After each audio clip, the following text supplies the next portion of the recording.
Hello, and welcome to Powering Care from Crisis to Control, the Care England and Focus Energy story. Energy is one of the biggest non-staff costs facing providers. In some care homes, it can be the difference between breaking even and running at a loss. And yet most providers still feel like they're at the mercy of the market they don't control. Contracts they don't fully understand and policies that don't seem to be designed for the social care market. Today's podcast is about changing that. It's about how Care England moved from reacting to energy shocks to proactively shaping a sector-wide solution with a strategic energy partner. And it's about what providers can do now to protect their services, reduce risk, and build long-term resilience, and that's financially and sustainably. I'm joined by David Woodward, one of Care England's strategic partners, who's been working directly with care providers across the country to help them navigate the energy market. And he's also helped us to develop a solar framework and launch new tools to support the care sector in regards to everything energy. Now, this session is not about a sales pitch. I want to make that really clear. It's a practical conversation about what's broken, about what's working, and what care leaders can do next to secure the best possible energy arrangements for their services. So, David, could I ask you to briefly introduce yourself and your experience as both a financial investigator, but also as an energy professional that only supports adult social care providers? I'm David Woodward. I've spent my whole working life searching for data, analysing it and presenting it in an understandable format for whatever reasons, whether it's for court cases, documentaries, or for the last 3 years, working with energy suppliers, providing them data that enhances the options and reduces the cost of the care sector. As a result of the Care England energy tender, we've had over 1,000 providers connect with us. And it's been a real honour and a privilege to work with you, David, because we've had a real sense of honesty and openness from you. And you're not a salesperson. I want to make that really clear as well. You help people to really get the best energy arrangements for their organisations, but you don't sell, which is fantastic. So, David, if I could ask you, why is energy such a big strategic issue for adult social care providers right now, not just an operational headache? The volatility of energy costs since the energy crisis has meant, along with all the other increased costs the sector faces, that energy has become a board issue and a homeowner issue rather than just another cost. The sector now has the access to a larger range of solutions and contracts, which they didn't have before, which can assist with future budgeting and spending plans. The care homes sector has very limited ability to turn off its energy use. It's 24/7, unlike others. You've got clinical needs, heating, water, laundry, catering, etc., etc. It's difficult to reduce consumption, but consumption can be moved to times of day when energy is cheaper. The sector individually lacks buying power, but collectively it's a very powerful force and enables much better negotiations. Energy is now about resilience, sustainability and survival, not just savings.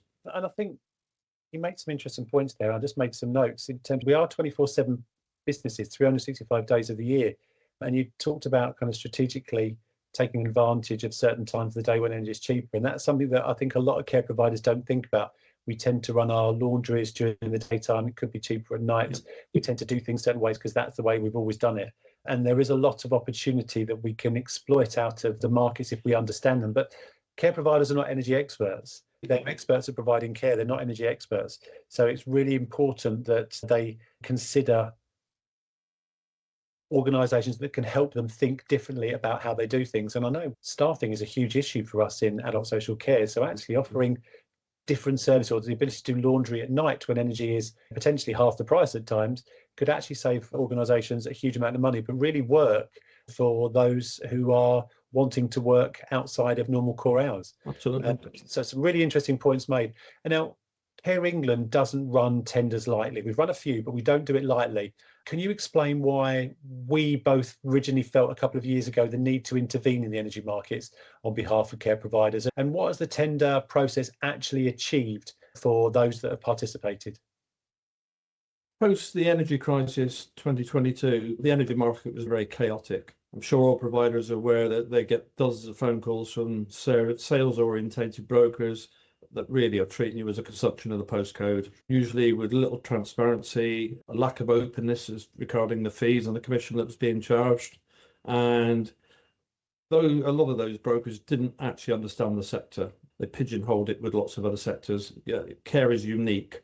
A lot of brokers are selling packages that generated them the most income, and some energy contracts will pay the broker up front. So some of them are more orientated to contracts that pay them immediately rather than spreading their fees over the life of the contract.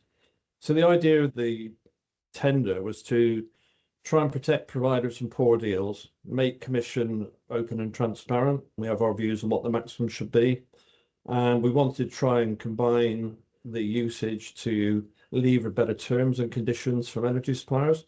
So it's not only price, it's the conditions and the terms that make a difference. And personally, I only work with the care sector 100% of the time. I think I understand care fairly well. It's a lot more than just obtaining a price. It's totally understanding what's currently happening, the provider's needs, their future plans, and then finding them the best contract for them and explaining it in an open, transparent way. So far, we've got much clearer routes to obtain contracts and quotes. We've got much fairer contract structures, things such as tolerance charges. We've got those improved or eliminated. We're trying to remove the risk for renewal costs by engaging with providers way in advance of their contract ending. And we've supported lots of providers with existing issues that have caused them problems or financial problems and costs. They bought them, and we've assisted many dozens with either exiting the contract or removing a lot of the costs. We also found that an awful lot were being billed with the incorrect VAT rates and climate change levy, which they shouldn't have been. We've recovered about 14 million, I think, so far. And as a result of that, we've got almost 100% renewals from providers that come back to us when their contracts have expired. During the crisis or after the crisis, we helped organise a lot of very short-term contracts rather than the sales-orientated brokers that wanted to lock you in for 3 years at ridiculous rates. They possibly didn't even understand about the VAT rules for the care sector. So overall, Care England, with our help, we're actually shaping the market now. It's a very important sector, and many of the energy providers didn't realise that at the time. It's really interesting you say that, because I know £14 million worth of costs recovered for those you've worked with who shouldn't have been charged VAT, climate change levy. £14 million that the system would have just taken off of care providers we managed to inject back into the system as a result of this. And that, I think, is really important. And I think it's 99% of the time we get the lowest possible cost, and the times that we don't is usually where someone's trying to compare against a different time period. Sure. So it's, almost 100% the lowest cost every time, and pretty much 99%, almost 100% renewal rate, because you're getting the best deal, because we're looking at energy specifically through the lens of a care provider. Yes. So it's not a broker who's incentivized to sell selling this package because I've got a really good commission on it.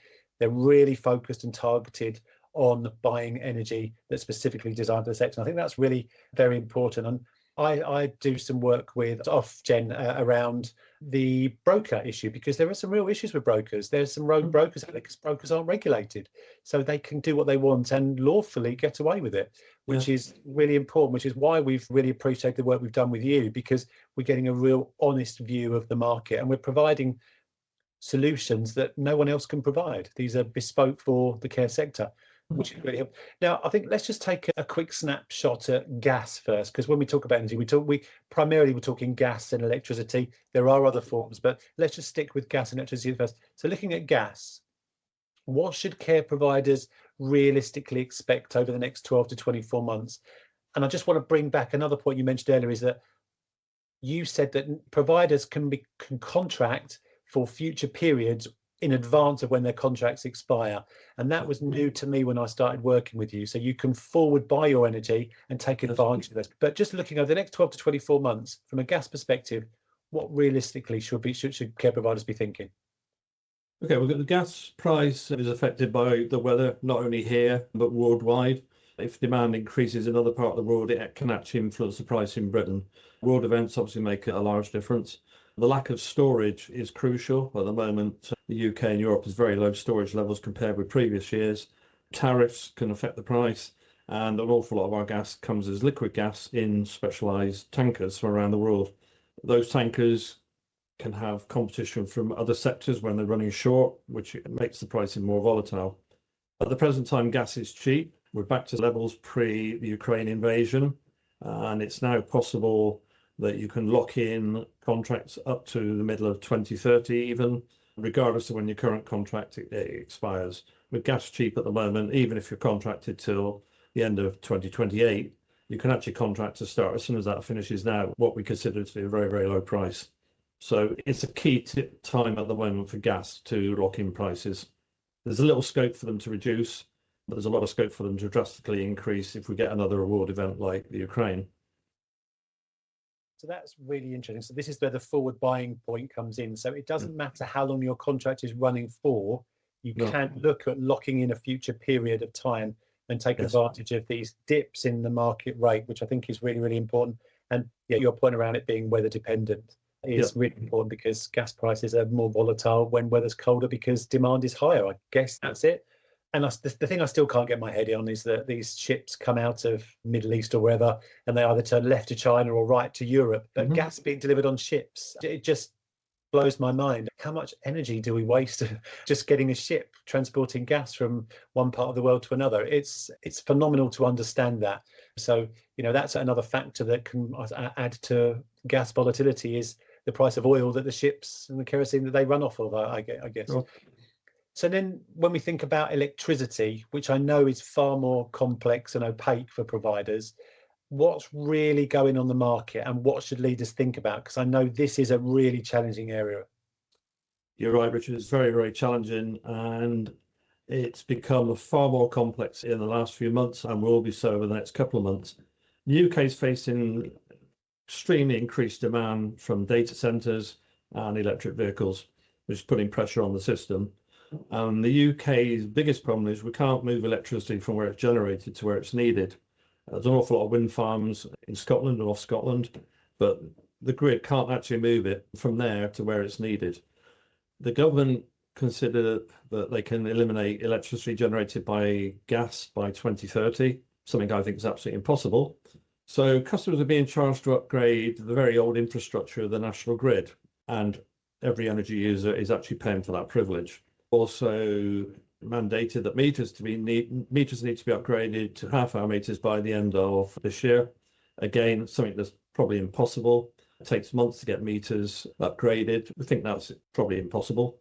But Ofgem have also been consulting on whether energy suppliers should not be able to issue fixed price contracts unless you've got a smart meter. Raises the question that if you're in a queue for a smart meter, you haven't got one by the end of this year, then potentially you can't have a fixed contract, and then you're open to the market as to whatever the prices may be. It's also possible energy suppliers, if this is brought in, won't even quote. The government's trying to improve the situation with the demand by reducing consumption at peak times. But depending on which part of the country you're in, it's generally 4 o'clock in the afternoon till 7. It does vary, and it can be a lot longer periods in other areas. So they brought in extra charges. And in some parts of the UK, the charge in what we call the red period, the peak period, can be 40 times as high, up to 10 pence a kilowatt during that peak period. So, for example, if we have a laundry that's in-house from 4 p.m. to 7 p.m., which often is the peak period in the UK, moving the laundry outside of those hours or slightly adjusting it to nights, weekends, starting earlier, starting later, can save an awful lot of money. Particularly appropriate in London, because their peak periods, their red periods, are a lot longer than elsewhere due to their capacity and inability to import electricity. For providers to get the best deal, they really need someone who carefully examines their existing consumption, asks the questions about any changes that may occur, any changes that may be possible, moving the laundry by an hour or two, taking account of those possible changes, and then coming up with the best possible contract and price. But it really requires a broker to actually understand the sector and that particular provider's needs. Lots of brokers use quoting platforms. They don't particularly have access to consumption data. If they can get it, it can take weeks. Even if you've got the data, you have to understand it. 1 year's data will be 48 different figures for every day of the year, for each year. You need to understand that, look at the peaks, look at the troughs, look at the overall usage. Many brokers don't understand it. That's becoming even more important now we've got this time of day charging that's coming in. So you've got to really understand the usage pattern of every single provider. A broker who doesn't understand the sector is going to find it very difficult to match the needs with the consumption.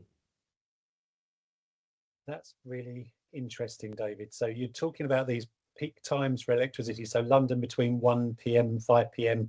approximately, and outside of London generally between 4 and 7. So if you're running services, then you're going to be paying a premium potentially. And so some of your contracts may automatically include those premiums. Sometimes they might be on renewal. So it's important that you speak to a broker who's going to understand that, to make sure you're on the right arrangement and Yes. that you are maximising your position and you're considering moving your services. But the other thing is that I've heard of, and this is one of the quick issues I've had with Ofgem over the years, is that some brokers are not collecting that consumption data. So when you've got half hourly meter data and you've got those 48 different points during the day showing you the peaks and the troughs, some brokers just ignore that and they'll say, you're a care home, you use this many kilowatt hours in a year, therefore this is the price for that type of volume. And actually what you're saying is that is one way to get energy, but it's not going to get you the best deal. You need to look at the peaks and troughs and select the right deals for you that match your profile. Yeah. And again, I think the other thing that you've taught me in the past is that if you are changing your profile usage, if you're going to use less energy, for example, then you may be locked into paying for what you contracted for. So it's about managing the terms and conditions as well, isn't it, David? Of making sure you've negotiated out some of those provisions so that you're not restricted.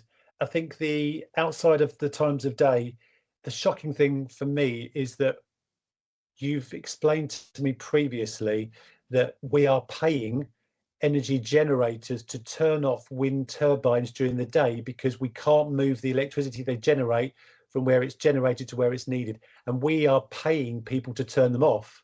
And then we're using gas to generate electricity where we can transport it to where it's needed.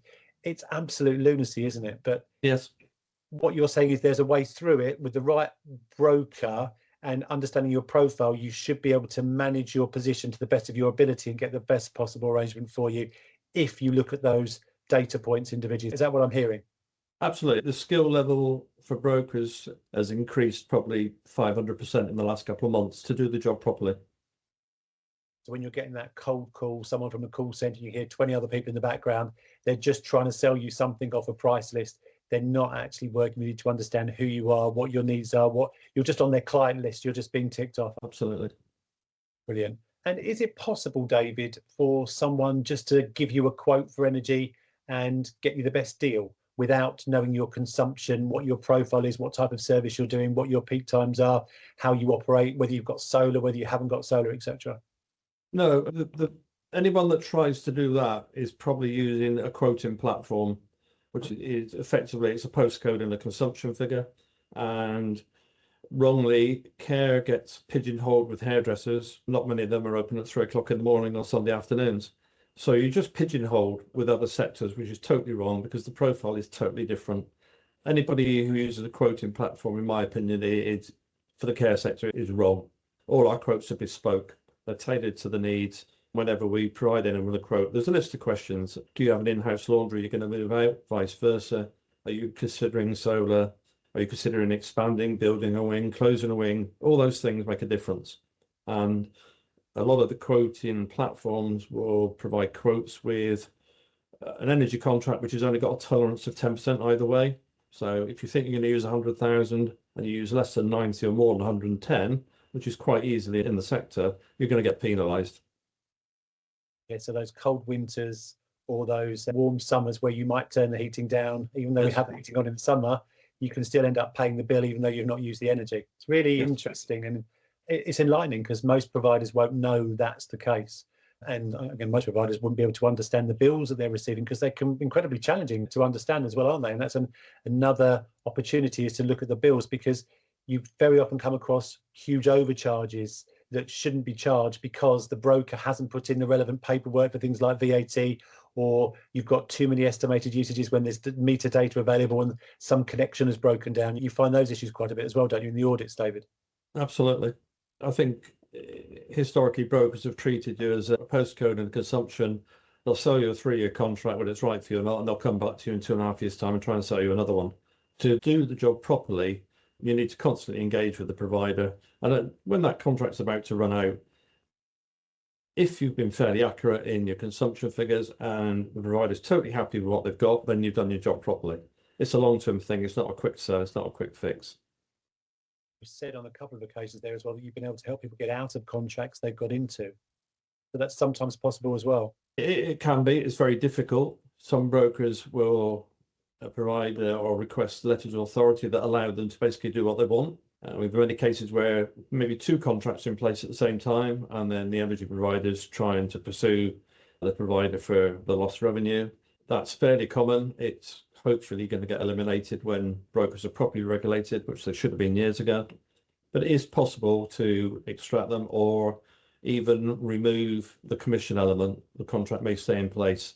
We've seen brokers that sell single home care homes, a gas contract with £17,000 of commission for arranging one gas supply. And we last week saw one with £84,000 of commission over 2 years for one supply. It's absolutely disgraceful. It's one, and providers won't really know that's not what they should be paying. No. So that's why they need. Now, obviously, we did the Care England Energy Tender. So anyone can search Care England Energy Tender and it'll bring that up. And basically, that's where we can look at their volume. We can audit what they're currently paying, look at their current contracts, understand their current consumption, and then take that to market and get them the best possible deal that's available to them. And they can just go online, they can reach out to you directly, and it's you personally they reach out to, I understand, to provide that core information, and then you can get them the best possible deals on the market for them. Is that how that works, David? Absolutely. Okay. And if someone says, I want you to give me a price, but I'm not going to give you my consumption, then you turn around and say, you can't help. Is that correct? Absolutely. Normally, when we first approach, we ask for a copy of the latest bill. That gives us an idea of the consumption. Often it tells us how long the contract's got to go, tells us the type of meter, the area of the country, and a lot of other information that's basically the first step in trying to get a quote. Without that information, we can't even start. David, thanks for that. Now, I understand you're also launching something with Care England, which we're very excited about. And now, without giving too much away, what problem does this solve for care providers that isn't currently being addressed now?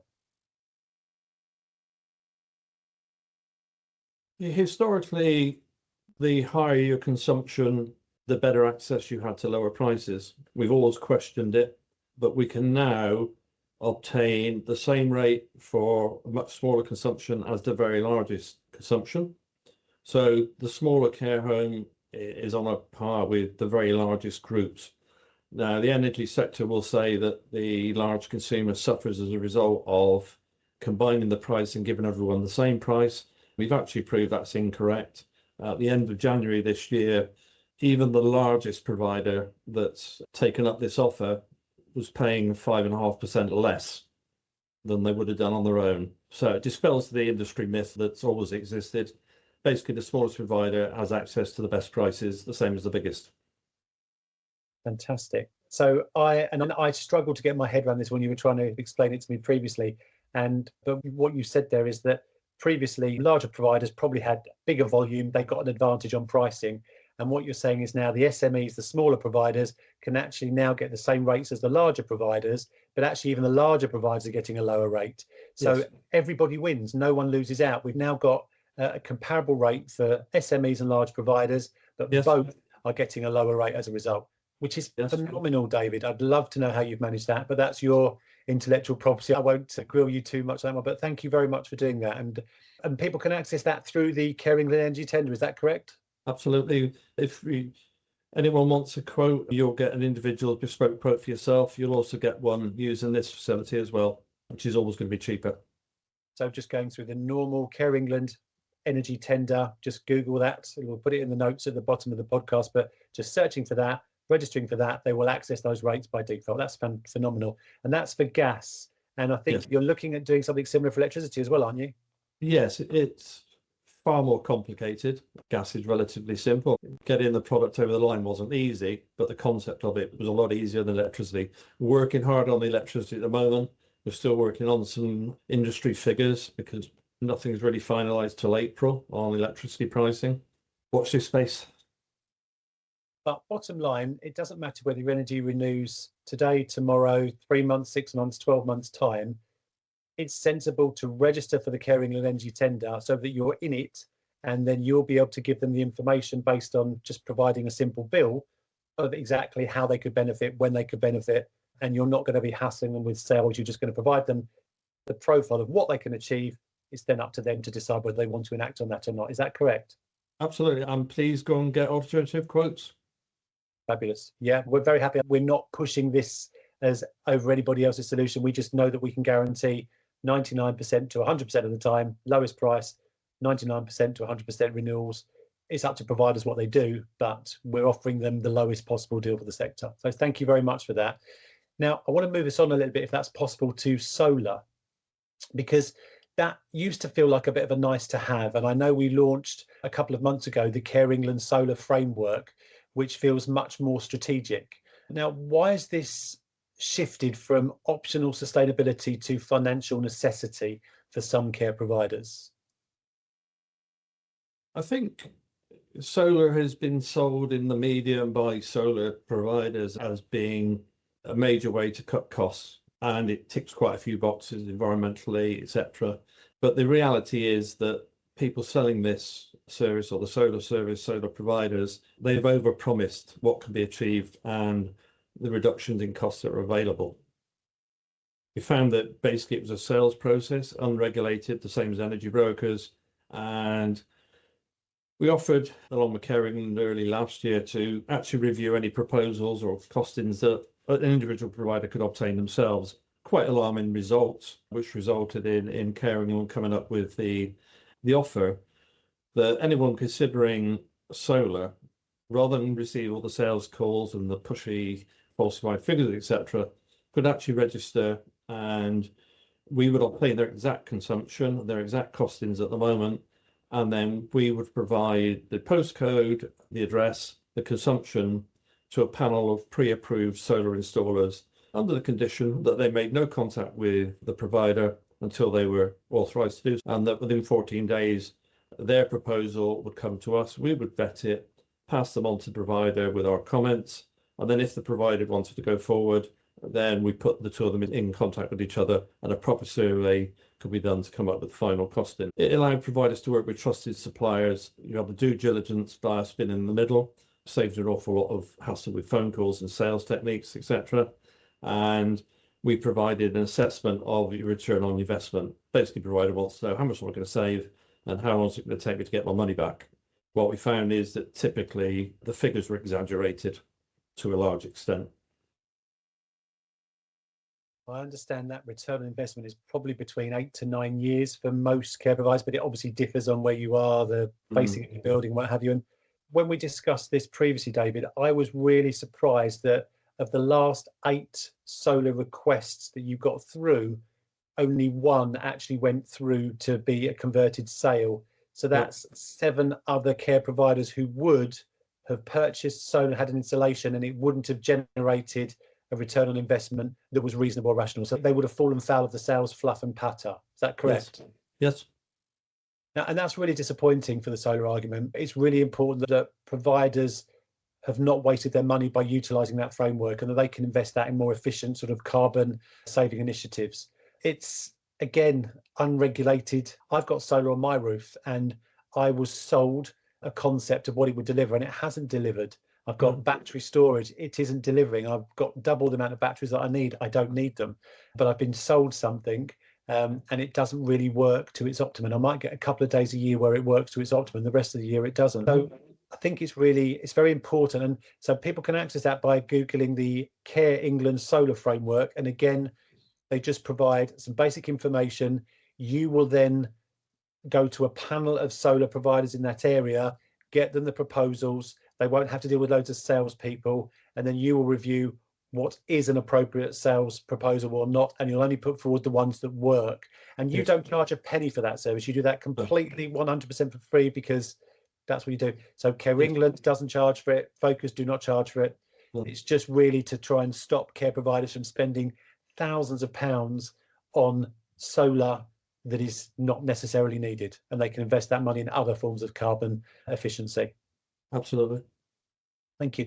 Well, if you were sitting in front of a board or a group of boards or a leader of a care provider tomorrow, What would good energy governance look like in 2026 compared to 2020? What would you be saying to that board member or that owner, that care provider owner or that leader?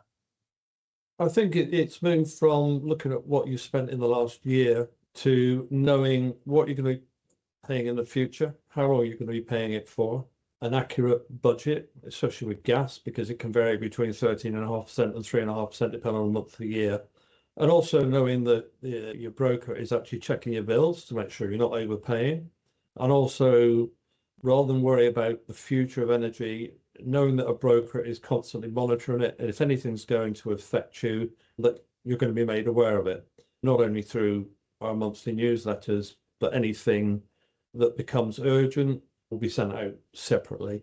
So I think it just takes a lot of the worry away from boards and owners to know that your broker's there for the length of the contract, not just to sell you something. Yeah, thank you. I don't know any care home leaders, whether they're small independent care providers or they're large groups. I don't know anyone who doesn't want budget certainty. So that's the one thing they can be assured of through the Care England Energy Tender is they can get budget certainty. They know what they'll be paying, when they'll be paying it, so they can really forecast only. That is incredibly helpful. And I know the regulator, Quality Statement 34, as it's currently drafted, will be requiring care providers to have an ESG plan, environmental, social and governance plan. So having an understanding of carbon, how you can reduce carbon is really important over time, but you need good data to be able to do that, don't you, David? So absolutely, especially with the time of day charge in the red, amber and green zones, they will play a significant part in reporting. Look, David, that's been really helpful. And I think if care providers take one thing away from this conversation, it's probably this, that energy is no longer something care providers can afford to leave to chance. They can't afford to leave it to the sales-oriented brokers, and they can't afford to really leave it to the last minute. If they do, they are going to fall foul. And what Care England set out to do, supported by Focus and yourself, we're trying to do this and give the sector back some control. Not just cheaper contracts, but smarter decisions, better governance, long-term resilience, financial predictability. So those are the things that we're trying to achieve to support care providers at Care England. There's no charge for those services. If you're a care leader listening to this and thinking we probably need to get a bit better grip on it, then I don't think you're alone. I know we're still speaking to people on a day-to-day basis who don't know a lot of what we've talked about today, which is why we're trying to share that information with them. The worst time to think about your energy strategies when your contract is about to expire. So we will include links to the Care England Energy Framework. We will include links to the solar framework and details of the new products in the notes section as and when that comes along board. Care England's work is really designed to support providers to get the best possible services at the lowest possible price. The energy framework, as we've said before, has got almost 100% lowest cost, 99%, and 99% of the time providers renew. When they don't, it's usually because they've not necessarily been honest or shared something about their arrangement. So we do encourage all care providers to pick up the phone or drop David an email and have that conversation about their existing energy contracts. We're not here to sell energy contracts. That's not what we do as Care England. That's not what Focus Energy do. We're here to offer care providers free audits, free reviews of their current arrangements, and to offer the lowest cost solution for their services, as we know that care providers are not always equipped to tender energy for themselves or to understand how the energy sector works. So we've done it for you. It's up to care providers if you want to participate. There's no sell from either Care England or Focus, as I've reiterated. You receive a proposal based on your actual data and you decide if you want to go forward with it or not. So David, I just want to extend a huge thank you to you for joining us today and for all the work you've done since 2022 for us in support of helping Care England to drive this energy support for care providers, and in what you still do for care providers in one of the toughest operating environments the sector has ever faced. We receive many compliments for the work that you've done from our members and our non-members, and this is open to everybody, and we really appreciate everything you do for our sector. And would you like to maybe just leave us today with a closing remark? I think the most important thing is for providers to engage early. If you engage with us, we'll tell you what you're paying, what you're using, and we can give you an idea of what you might be paying in the future and even ways that you might be able to reduce your consumption or reduce your costs. It's never too early to engage. Chase anybody. We don't sell. If you contact us, we'll provide you with a report. Thank you again, David, and to everyone else listening and watching. You have been listening today to one of our practical conversations for care leaders to help them navigate cost, risk, and sustainability in a volatile world. Thank you very much for listening and watching, and goodbye.